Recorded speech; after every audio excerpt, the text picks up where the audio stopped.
British Columbia. To the eye, it is a paradise of untouched wilderness, but beneath the silence of the pines and the snow, Canada was hiding a crisis. For decades, the country sat on a gold mine, billions of cubic feet of natural gas trapped in the earth, with nowhere to go but south, to a single buyer who no longer wanted to pay full price. To break free, they had to do the impossible. They had to carve a $40 billion scar through the most unforgiving terrain in North America. They fought landslides, drilled through frozen rivers, and built a steel artery across mountains that have never allowed passage. This isn't just a construction project. It is the story of a nation gambling its economic future against the brutal laws of physics. To understand the violence of the construction, you must understand the desperation behind it. Western Canada is floating on energy. The sedimentary basins of Alberta and BC hold nearly 85 billion cubic feet of proven reserves. But for years, Canada was trapped in a golden cage. They had the supply, but only one exit door, the main corridor pipeline to the United States. And when you have only one customer, you don't set the price. They do. By 2024, Canada was pumping record volumes but earning record lows. Meanwhile, across the Pacific, Asia's hunger for LNG, liquefied natural gas, was insatiable. The demand was there, the gas was there, but standing between them was the Western Cordillera, a wall of rock and ice that separates the plains from the Pacific Ocean. The solution was a gamble that would split Canadian history into before and after. They called it Coastal GasLink. The mission seems straightforward on paper. A 416-mile steel vein connecting the Montney Formation to the coast. But the map is not the territory. This route didn't just cross mountains, it had to thread a needle through a geological nightmare. This is the Stone Labyrinth. Take the Icy Pass. Elevation, 4,600 feet. Here, the construction window is a fleeting heartbeat.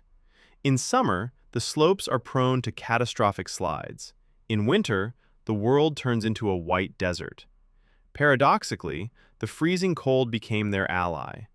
Engineers waited for the temperature to plunge, turning the unstable mud into concrete-hard permafrost, allowing heavy machinery to crawl where wheels should never go.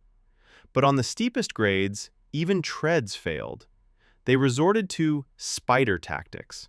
Massive cable cranes and winch systems hauled 50-ton pipe sections up vertical cliffs, suspended in the air to avoid triggering landslides. Every weld was a battle. Every trench was a risk.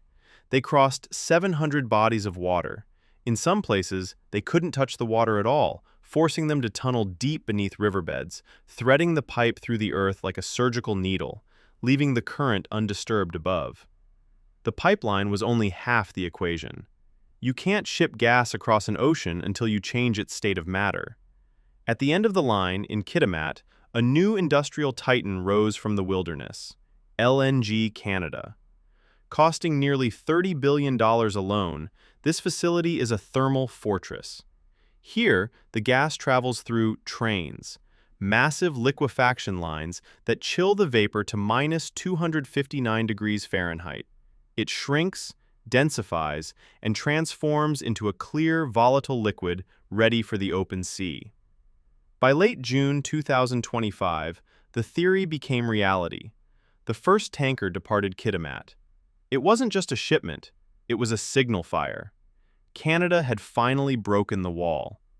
But Canada's struggle was not unique. Half a century prior, their neighbors to the north faced an even colder hell, the Trans-Alaska Pipeline. 800 miles of steel cutting through the Arctic Circle. In Alaska, the enemy wasn't just the mountains, it was the ground itself. Permafrost. If you bury a hot oil pipe in frozen ground, the heat melts the soil, the foundation sinks, and the line ruptures. The solution was to lift the entire river of oil into the sky. They built a forest of H-shaped supports. But look closely. The pipe isn't bolted down. It rests on sliders. Oil runs hot. Arctic air runs cold. The steel expands and contracts constantly. If it were rigid, it would snap. Instead, the pipeline walks back and forth on its rails, a living, breathing machine. And it had to survive the Denali Fault. Engineers laid the pipe in a deliberate S-curve, allowing it to flex like a snake during an 8.5 magnitude earthquake. They didn't fight the Earth's movement. They moved with it. If the Arctic is a frozen hell, the deserts of western China are a burning one. Here, constructing the west-to-east pipeline meant battling a landscape that refused to sit still. The Taklamakan Desert is a fluid ocean of sand. Dunes migrate dozens of feet a year. A trench dug in the morning vanishes by noon. The sand here acts like sandpaper, blasted by winds that can strip industrial paint in days. The temperature swings from roasting heat to freezing cold in 24 hours, putting immense thermal stress on the welds.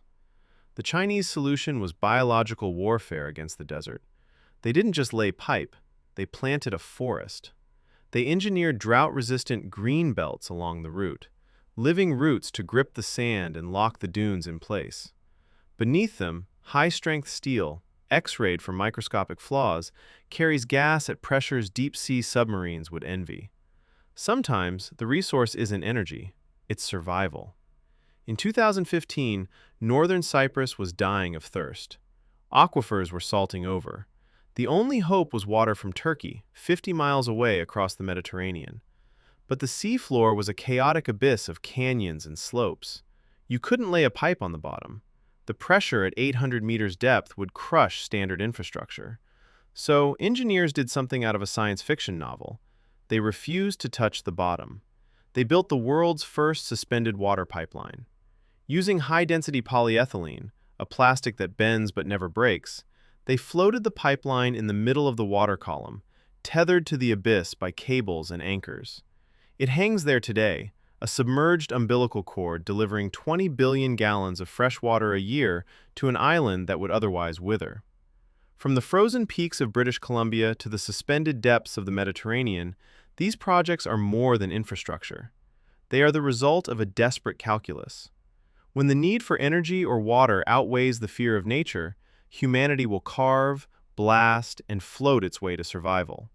Canada has finally joined the global giants, breaking through its stone labyrinth to reach the sea. The cost was $39 billion, but the cost of staying trapped? That would have been everything.